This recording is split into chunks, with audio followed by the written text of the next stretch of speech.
Hi நண்பா, நான் உங்கள் யூகே மீனவன்.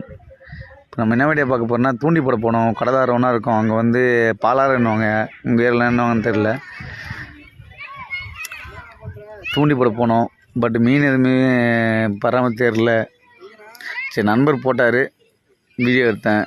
பாருங்கள், பிடிச்சிருந்தா லைக் பண்ணுங்கள், ஷேர் பண்ணுங்கள். லாஸ்ட்டாக யூகே மீனவனை வந்து சப்ஸ்கிரைப் பண்ணுங்கள், மறக்காமல் பண்ணுங்கள் நண்பா. கொஞ்சம் சப்போர்ட் பண்ணுங்கள், ஃபாலோ செய்யறது யாரில்ல. பாருங்கள், பிடிச்சிருந்தா லைக் பண்ணுங்கள்.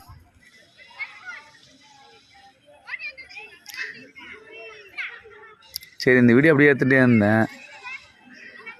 சரி உங்களுக்கு அந்த ஃபுல்லும் காட்டலான்னு சொல்லிட்டு உள்ளே போனேன். சரி, 2 கடலும் ஆறு எப்படி இருக்கும் பாருங்கள். சரி, அப்படியே எடுத்துகிட்டே போனேன் நான். ஃபுல்லாக அந்த கடல்லேருந்து ஒதுங்கின பாசி எல்லாம் இருந்தது பாருங்கள்.